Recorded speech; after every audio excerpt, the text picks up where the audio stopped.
Hello everyone, my name is Mohammed Hamid and I am a lead infrastructure engineer at the Cabinet Office. Often I get asked, what does that actually mean? It's quite difficult to often explain what it means, but often I wear sort of different hats, and it's been quite amazing to see everyone in person. 2 years spent in a pandemic, spent behind screens, has meant we've kind of lost our way in terms of interacting with people. So to actually be at a physical event, seeing faces, speaking to people is quite a unique thing and something that I haven't been used to myself. So thank you for coming, and thank you for coming to this talk, which has been put right at the end of the day, where everyone's brains are fried and we just want to go home. But hopefully, in this short session, I can give back something that we've learned, or I've learned, in the last year or so. So, my talk is titled Log4j and the lessons that they present for enterprise IT.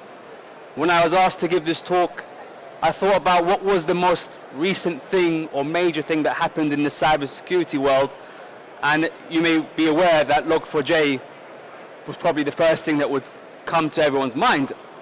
And the incident took place towards the end of 2021 in December, and incidentally it also took place at the end of the working week, the best time for a cybersecurity incident to take place.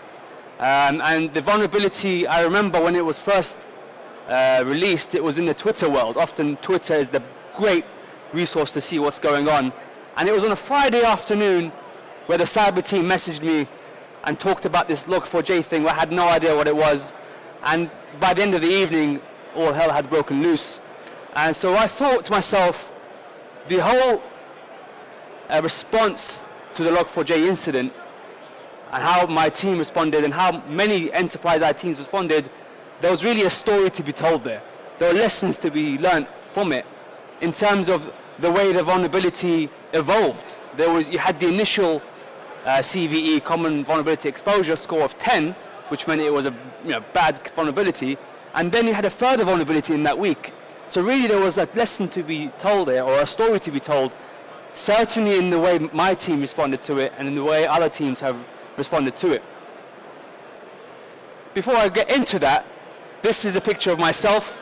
I don't think many of you will know where it is, but it's a picture of Saddam Hussein's palace in Babylon, in Iraq today. The city is actually called Hilla. I am from Iraq myself. In 2009, probably a bit chubbier than today, I visited his palace in Babylon, and what's unique about this palace is that he built it on a man-made hill. He built himself a hill, and it oversees the ancient city of Babylon. So if you go to the top, you'll see all the ruins, which is a UNESCO protected site.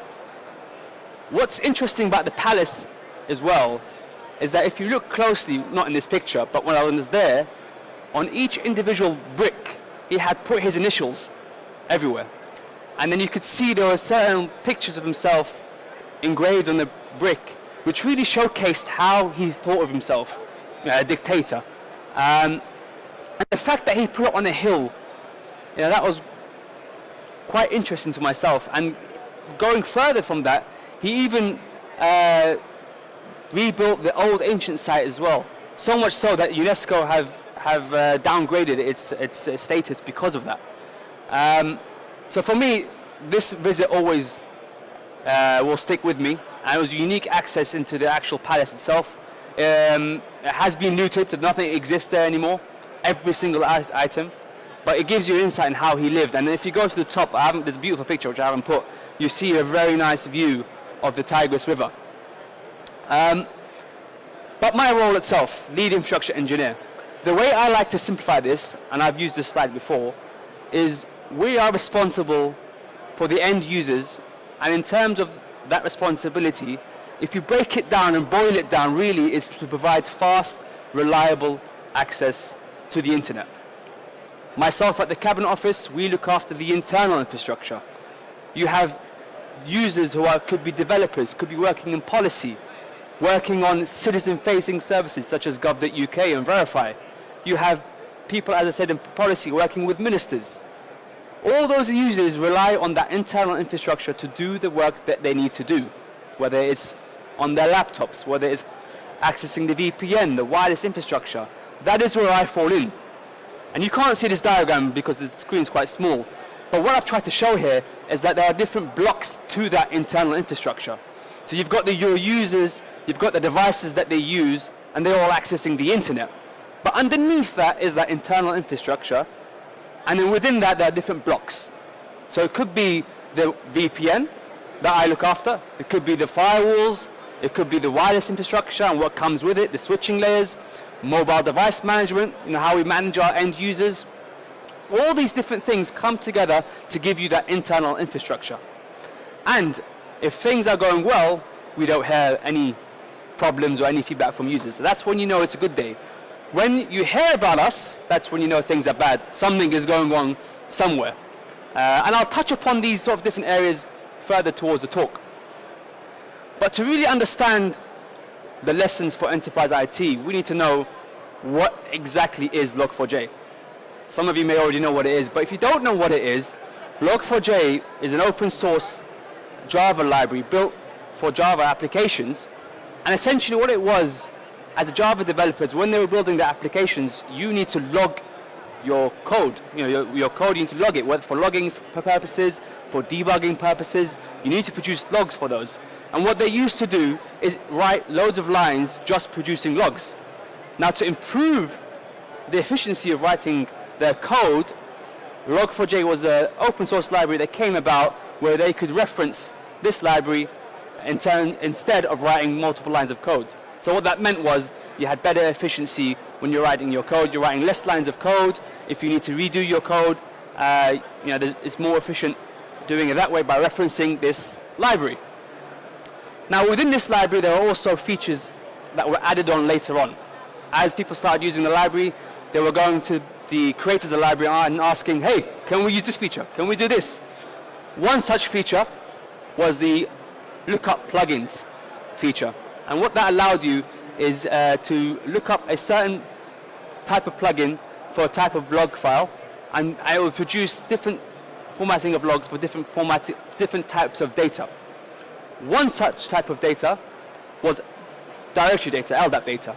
And there was a plugin that was created, which was the Java Naming and Directory Interface, or JNDI. This was a plugin that was created for Log4j. And that allows a connection to a remote LDAP server to format logs in an appropriate format when it came to logging your Java application. So the question is asked, what is the big deal with this vulnerability? Why was it such a big deal? Now, it was a big deal because there are thousands upon thousands of Java applications out there being used everywhere, and all of them most certainly would use Log4j. And the vulnerability that existed was so severe that anyone could potentially exploit it. You didn't need to be a skilled person to exploit it, what they call a script kiddie. Or even then, you can just search on Twitter and find out what you needed to do to exploit it. So an example of that exploit is someone who sends a malicious HTTP request, and within the user agent string could invoke this vulnerability. The server could be a web server listening on the internet.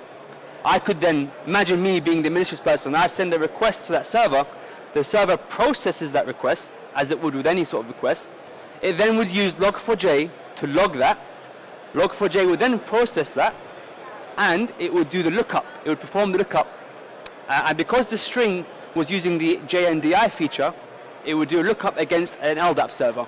And that server, LDAP server, would respond back with a malicious payload that would result in remote code execution. And what that means is I can take over any server. And that's why it was given a score of 10. Literally anybody could send a request anywhere and potentially take over a server. What does that mean? That opens the doors for any people or bad actors to install ransomware, to gain access to the shell. One of the names for it was Log4Shell, because this vulnerability gave you shell access, root access. From there you could potentially leverage lateral movement sideways into the network itself. There's a plethora of things that you could do with this vulnerability, which is why it gained such momentum in the Twitter world, but also in the media world. And How does that interact with enterprise IT? This is one of the comics from XKCD, and for me it perfectly showcases why this was such a big vulnerability. If what I have said so far doesn't quite make sense, then hopefully this diagram does. Today's world, enterprise IT is moving to the cloud. More and more services are moving to software as a service product. If we take an example, wireless LAN controllers, your wireless infrastructure. Traditionally that was based in a server, in your office potentially, or in your own data center. More and more so now these days, they are placed in the cloud, software as a service in the cloud where your access points are connecting it to. So all these building blocks at the top, these are all beautiful metropolis of services out there. But right at the bottom, you've got this vulnerability in Log4j, this little building block. And if I move that building block, everything falls down. Again, this emphasizes why this was such a massive, massive vulnerability. And they do come often, every now and then. What does that mean for us? Well, what it meant was, we're a bit like this. This famous scene from The Office. That Friday, that weekend, it was all hell had broken loose. The Friday, the Saturday, the Sunday, I was with senior management trying to explain to them, A, what was going on, B, I was trying to understand myself what was going on, and at the same time, we were reaching out to all these different vendors.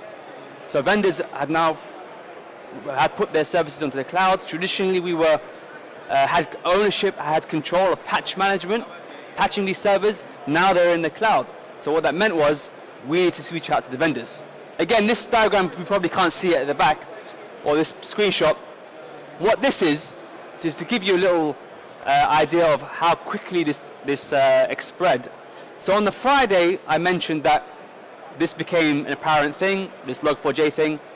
On the Friday evening, firewall vendors started writing their IPS, intrusion prevention signatures, for Log4j. And even interestingly, with the vendors themselves, some took different approaches. Some would write their signature to try and catch it, but still allow the traffic to go through. Others wrote the signatures to block the traffic. And the reason for this is because usually when you write IPS signatures, they need to go through testing, they need to go through some sort of user acceptance testing, because the danger here is you could write a signature and potentially cause a denial of service for your customer base. But the reason why they needed to write these signatures is because of how severe this issue was. And come Saturday morning, I logged into one of our firewall, and I looked at what was happening in the IPS world, and I could instantly see these countries, people were trying to exploit our services listening onto the web for Log4j. And also I remember on the Twitter world reading some tweets from individuals who were sending the string or the malicious string that would invoke this vulnerability in text messages, or people who would change their wireless networks to the string to try and invoke this vulnerability. Literally, it was everywhere. So as I mentioned, more of our services were moving to the cloud. That meant that we have less control of what we're after. And that's why Saturday and Sunday, and even the week afterwards, the reason why it was such a lot of chaos for us is because we were chasing those vendors. And it felt a bit like this. If you've seen Squid Game, you'll know that this is from one of their tasks where they had to draw a shape in a piece of candy, and it was quite difficult. It felt very similar in chasing the vendors. Were they susceptible to this? Some account managers were oblivious to the vulnerability itself. So it really felt a bit like this. And this isn't the first meme I'm going to share. I mean, the internet is a beautiful place. And when it came to Log4j, it reacted very well in terms of memes. If you go to Google now and just search Log4j memes, you'll see plenty of memes. So the question then comes along, was this more than one incident? I alluded earlier that you had the initial vulnerability, but because the limelight was on Log4j, quite naturally people found other vulnerabilities.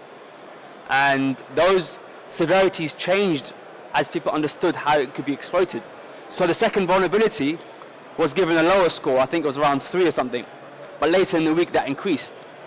What I'm trying to get at here is the cybersecurity world is a fast-paced changing world, which is why Twitter usually is a good platform for it, because people can tweet about it straight away and find out what's going on. And that in itself, because it was an ever-changing world, presented a lot of difficulties or a lot of lessons in terms of how do we react as a team, and in terms of how do we communicate with each other, especially to senior management who probably don't know what Log4j is, but trying to tell them that, hey, this was a big thing, now there's another thing that's come out, and it's an ever-changing thing. And another meme, I have to share these memes. So on that weekend, you know, myself, a few of my colleagues, we were busy firefighting this Log4j thing. As I mentioned, Friday was when the news came out. The weekend we were seeing attacks taking place, blocked by our firewalls, and the following week there was more CVEs. Then come Monday morning, we're tired, and then your other colleagues come in, ready for the new week, totally oblivious to what we've been doing in the last week. So this meme really resonated with me as well. I'm sure it may resonate with some of you as well. But in terms of our discussion with, you don't need to read this, but in terms of our discussion with vendors, it really felt a bit like this when it came to Log4j. First thing was, me as a client, hey, hopefully there's no vendors listening here, but it was like, hey, have you patched against this thing? Knock on the door. The vendor responds, yeah, I may have mitigated against it. Yeah, it's all fine, don't worry, we're on it. We're out there looking at Twitter, searching for security forums, we're getting all loads of different informations. Me as a client, I go back to the vendor, knock, knock, knock, hey, have you fixed that thing? You know, you sort of didn't answer our first question, you kind of whitewashed over it. You know, is it fixed? Long silent. Nothing being told by the vendor. Bang, bang, bang, bang, bang. Knocking on the door again. Hey, it's me again. You know, I'm annoying you now, but you know, you haven't really answered my question. There's now a new CVE, and the client, yeah, we're fine. It's all on it. And then you're like, you know, we want more information here. You know, what's actually happening? Oh yeah. You know what? We're actually using a very old version of Log4j that actually isn't susceptible to this vulnerability, so we're all fine, and you're there just pulling your hair out. This was a typical, an interaction with some of these vendors. But you'll get that, and that is the lay of the land when it comes to issues like this. And you've got to be prepared for that. And I think this is the final meme, I promise you. But this meme probably still gets me chuckling till now, because this was literally me. You spent the whole weekend, then the whole week thinking about Log4j, and you know, I told you, it was present everywhere, and now you've got the Internet of Things where even your toaster or fridge could be susceptible to vulnerability. You're sitting there thinking, could my toaster get exploited? Wake up in the middle of the night, check your phone, with that angry little face. So this meme still sits with me today when it came to something like this. So in terms of lessons for enterprise IT, I think I've already touched on some of them, but we'll quickly summarize and go through it. Incident management. I mentioned often cases like this that are fast-paced, changing, the lay of the land's changing, and you really need to have some sort of process when it comes to how you deal with it. In my case, we were using Google Meet almost the entire day. I think by 6 p.m. my wife was like, "Hey, can you just leave your computer now?" So you need some sort of processes in place that when something like this happens, you know how to deal with it, or who's dealing with it. You know what the process is like, what the structure is like within the team. How do you send information within each other, and all these things sort of relate. So when I talk about incident management, we're also talking about the communication tools that you use, the practical tools. You know, are you using an IAM tool? In our case, we were using Slack, which was a very useful, effective tool in engaging not only within your own team, but also with the cyber team. And I think this is an important place here. I come from a traditional infrastructure background, but over the years I've had to incorporate a lot of cybersecurity knowledge within that. And the analogy I like to use is that think of it as a car. You know, I'm a lead infrastructure engineer driving that car. That's my car. The cyber team are helping me identify any vulnerabilities in that car, you know, telling me about it. But ultimately it's my car and I know what's in that car. To give you an example, there could be a specific piece of log information that the cyber team are interested in. They might come to me and say, hey, what's this IP address? You know, and then you as an engineer already know instantly that this belongs to this server does this. So you can enhance that piece of information with the cyber team.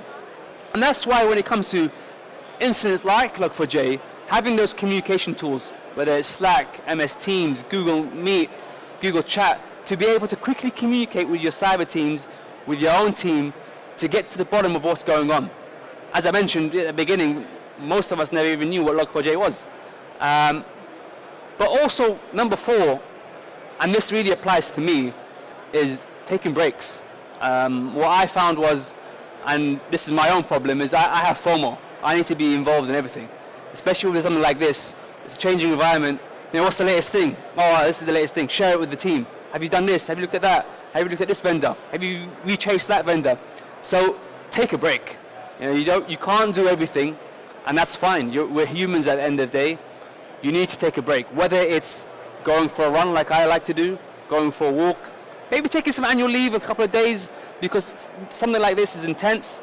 Take that break and tell yourself that it's okay to take that break. And I say it to myself, and I like to relay that on to yourselves if you can resonate with that. And very quickly, I wanted to touch upon something that I spoke about earlier in the year at another event, and that's the SIEM products, you know, your Security Information Event Management tool.